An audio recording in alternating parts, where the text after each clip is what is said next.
Hey guys, in this video I'm going to be showing you how I made this custom Mandalorian chest plate. This is still a work in progress build, so not even I know what the finished product is going to look like. This will be the first video in the series of Mandalorian armor builds that I'm going to be doing in the future. I will be uploading the armor templates that I used to make this suit, so you guys can make one just like it if you want to. One thing that's very different about this build as compared to my clone trooper build is that I'm only going to use a few materials for the entire suit, and I'm going to keep it pretty simple overall. Since this project is still a work in progress, I'm not going to be uploading the template just yet, simply because I still need to redraw the template and fit it onto sheets of paper where I can then upload it on the internet. But don't worry, the templates for all the armor parts will be uploaded in the future. So to start out this build, this chest section is going to have several different layers. What we're going to work on right now is the base layer. This is just the under layer where all of the attachments and plates will sit on top of. So it is a very important layer, but it doesn't have to be pretty because a lot of the stuff that you see, like the seam lines and stuff, will all be covered up by plates in the future. Some of you probably noticed that the original template was done by Andrew DFT. His template was definitely a big help in getting this project started, so I'll definitely link his channel and the video where I found the template from in the description, so go check out his channel if you haven't already. I did modify this template in several areas, particularly around the shoulders and under the arms, just to make it fit with the design that I was going with, but the base layer was the only part of Andrew DFT's template that I really used for this build. The armor plates that I stacked on top of the suit later were completely of my own design. The template that Andrew DFT uploaded was free on his channel, so I just want to make it clear that I'm not stealing anybody's design. I will always give credit to people who put their name on their project that I use, as I would want the exact same treatment for me. Treat others as you would have them treat you, you know? Also, real quick, I'm sorry about my head being in the way. I kinda noticed that later on, so that will change in future videos. I'm still just adapting to the new setup that I moved into recently, so I'm still getting used to recording things from a different camera angle. So here are all of the pieces laid out that you'll need for the base layer of the chest armor. The template only covers the left or right side, so you'll need to flip it over and get both sides like you see here. This is also what the flip times 2 means in my other templates. So now that we have all of the patterns transferred over to the foam, we just have to cut them out now. The foam that I'm using is 6mm thick. It's a different style of foam than the one that I used for my clone trooper armor, but it's the same thickness. It's just 6mm or about 0.28 inches. This type of foam that I'm using comes in sheets that are 9 inches by 12 inches long, but there are bigger sheets if you want to have less seam lines on your armor. A lot of the bigger sheets of foam actually come in rolls, so if you look them up on Amazon, you can easily identify them. In order to cut this foam, I'm just using an X-Acto knife, and I'm using a metal ruler to help guide the knife along those straight edges. Some of the edges that we work with are rounded, and a ruler doesn't really work well with those, but this metal ruler that I'm using is really good for cutting along straight edges. Another thing that you'll want to do is mark the edges that line up with each other, like with a number, a 1 or a 2. Since there's so many pieces that we're working with, this would be a very smart thing to do. All you have to do is just mark it right on top of the foam. You'll also want to make sure that you're working on a table or a surface where you don't mind cutting or getting scratch marks on it, because the knife does go through the foam and it'll cut the table. This one is just a work table, so I'm perfectly fine with getting scratches on it. I have seen a lot of costume makers cut this foam with a pair of scissors, and that's perfectly fine for new beginners, but it does tend to squish the edges a little bit when you use scissors. So if you want a really nice flat 90-degree corner piece that lines up really well with another piece, then you probably will want to use a knife like I'm using here. It just makes gluing the edges together much more clean and smooth, and they go together much easier when the edges are flat. But if you're new and you don't know how to use a knife, or if you don't have a surface you can cut onto, you can use scissors if you want to. Just know that it's not what I recommend doing. It can take a while, but just take your time and go slowly, and it'll look really good in the end. So now that we have all of the chest pieces cut out and we're ready to start gluing, make sure all of the edges line up, and as you can see, I used numbers to keep track of which pieces go where. The glue that I'm going to be using for the entire build is called contact cement. It can smell really bad, and those chemicals are definitely not good for you to breathe in, so you'll want to work in a well-ventilated area right next to an open window, or better yet, outside, and you may even want to wear a respirator just to be on the safe side. Contact cement works by painting the glue onto two separate surfaces that you want to glue together, and then you let that glue dry for a minute or two, and once it's dry on the surfaces, then you stick the two pieces together, trying to line up the edges as good as possible, because that will be permanent once they go together. This is nothing like hot glue or even super glue, because once you stick the two pieces of contact cement together, it's permanently in place. You cannot wiggle it around or adjust it at all. As soon as it touches, it's there forever. It is definitely trickier to work with than hot glue or super glue because you don't have any wiggle room at all to adjust pieces after the glue is set. But the good part about contact cement is that it is very strong and it works really well with this EVA foam. So definitely try to get some contact cement if you have that option. If not, you can probably use hot glue or super glue. Just know that they work very differently than contact cement, so your process of gluing pieces together will probably be different than mine.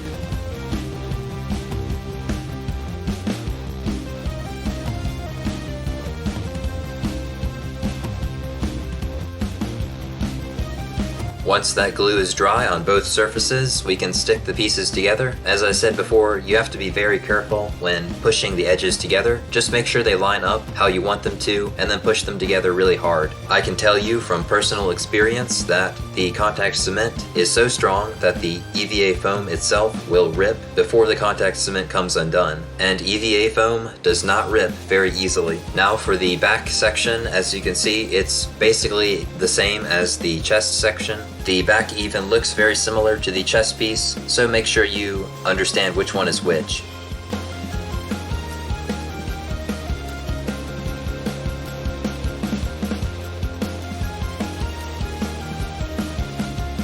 At this point, you may want to test fit everything to see if it lines up and fits on your body. You can do that easily by taking some tape, like I have here, and just taping the edges together and then test fitting it on yourself. If you need more material around the top or sides, then you can just add some more, or take some away depending on your body type. I didn't have to modify this suit at all, so I'm just going to go ahead and attach the front and back sections together. I'm going to start by attaching these two sections up at the top. Once those pieces have glue on both sides, we can then stick them together just like all the other pieces. Make sure to line up the edges as carefully as possible and keep them on a level surface in order to get them flat with each other as well. If your head cannot fit through this gap at first, you may want to consider widening this gap by just cutting away some of the excess, or by leaving one of these pieces open. Since I was able to fit my head through, I'm going to glue both sides together, which also keeps everything looking nice and even.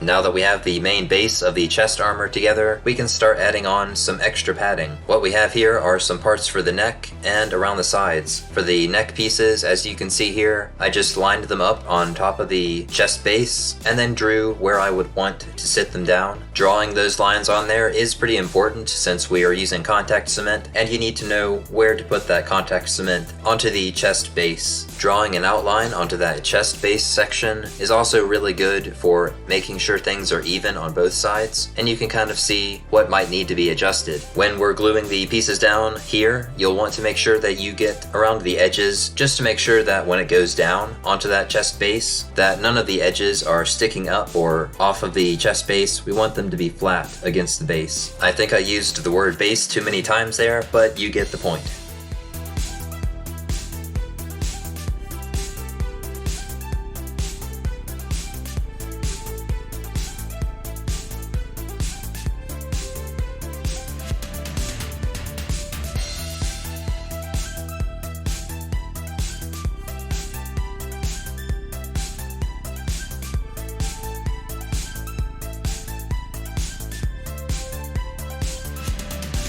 Since we are gluing down a pretty large piece, you'll want to be extra careful when you're setting it down. Just make sure you line it up along those edges, along the lines that we set down earlier. This is definitely the tricky part about contact cement, because once you put it down, it's down forever. You can't readjust it. So you only get one chance to push it down in the right spot.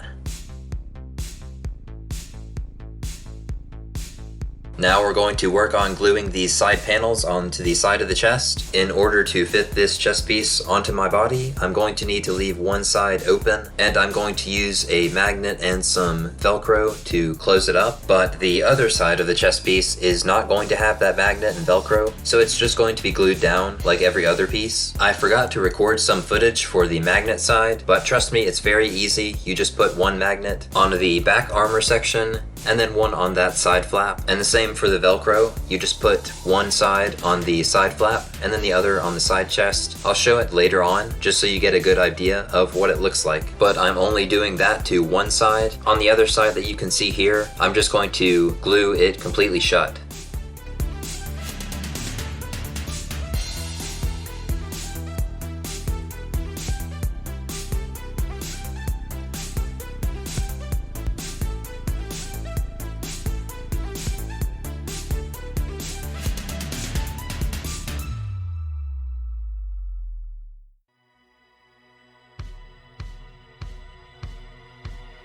One thing that you'll notice is that I didn't glue the back tip of that side panel, and that's just because I wanted it to match the other side, which doesn't have any glue on it since it has that Velcro and magnet, so I wanted both sides to match up and look even.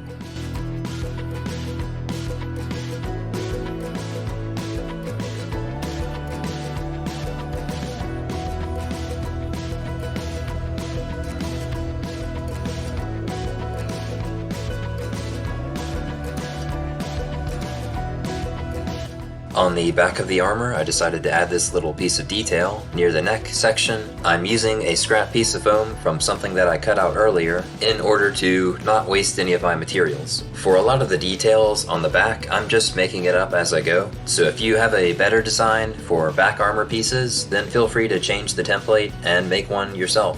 One thing that I will say real quick is that when you're cutting near the edge of the foam tends to squish towards your knife, and that can cause your knife to cut in a way or direction that you don't want to go. So you do have to be kind of careful when you're cutting near the edge of the foam. At this stage in the build, I'm really just doing what I think looks best, so you don't have to take everything that I do here as absolutely necessary. Once you get the base of the armor down, then you can customize what you put on top of it in any way that you want. Mandalorian armor does have a lot of variation after all.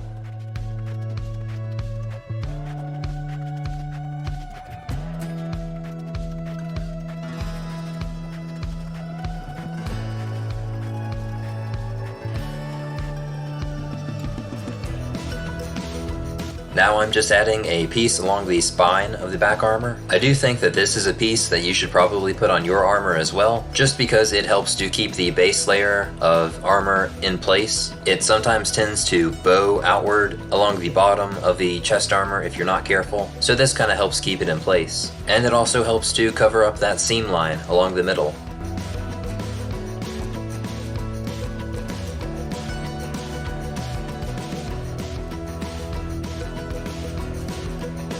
Now we can move on to the front of the chest armor. Here I have the paper template all laid out. This is just my rough draft version, so your version will probably look a little different, but it will be the same shape in the end.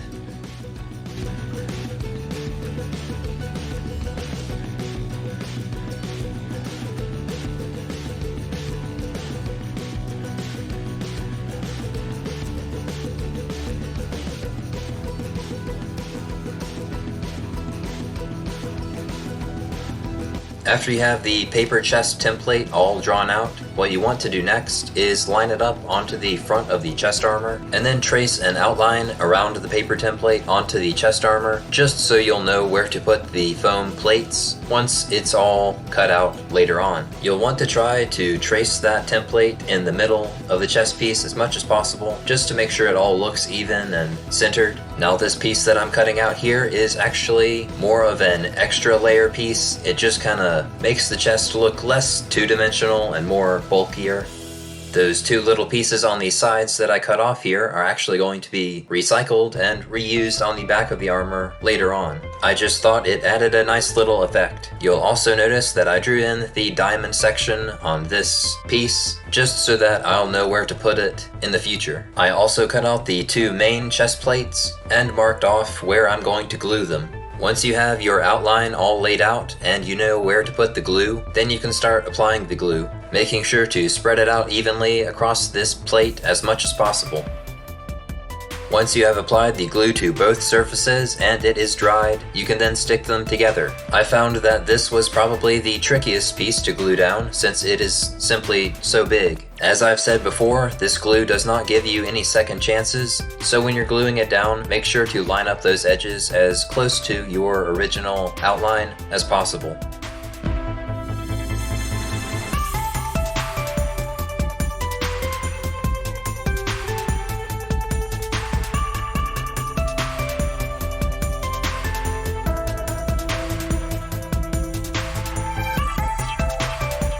Now for this little diamond piece in the center of the chest, all you have to do is cut out a rectangle in the middle of it, and then cut the back half of that rectangle off, and then just glue it back into the same rectangle that you cut it out of. Now I've gone ahead and skipped over a lot of the other parts that we glued on, since it is exactly the same process as we've seen already. I didn't feel like it needed to be shown, but attaching those chest plates and the diamond in the middle is the exact same method as everything else in this build. What I'm doing now is just adding some detail marks along the armor just to make it look more detailed. It doesn't really show up very well at this point just because the armor is not painted, but once we put paint on it, it'll really stand out. Basically, all I'm doing is cutting halfway through the foam, not all the way, just in order to make a nice little line in the foam. It may not look like much at first, but once you add all these little details all over the armor, it will really bring it to life and make it look like something actually from Star Wars.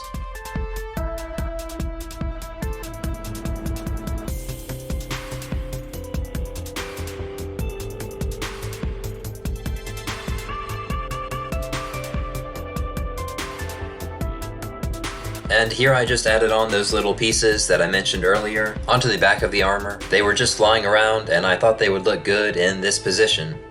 So that's about it for this armor build. I did make a few extra adjustments, specifically around the top near the neck section on the front of the armor. I added a little groove just to make it more comfortable around my neck, but there's a bunch of other little modifications that you can do to make your armor your own personal one. You can add those score lines in many different locations to add lots of more detail all over the armor. As you can see, I added some along the back section, and I think it looks pretty good. If you do plan to wear the armor, then you will want to make sure you leave one side open, like I showed earlier with the magnet and Velcro. I'm sorry I didn't go into great detail about how I did that one side, but it's really nothing complicated. All I did was glue a piece of Velcro and a magnet to one side, and then the opposite piece of Velcro and the opposite magnet to the other side. So it's something you can easily do with hot glue or contact cement or whatever you have. Again, as you can see, one side is fully closed, and there is no Velcro or magnet, just because I only needed one side open in order to fit myself into it. But anyway, this is just the beginning of another series I have planned out. Feel free to subscribe and like the video if you want to see more content like this, and I'll see you guys in the next video. Bye guys!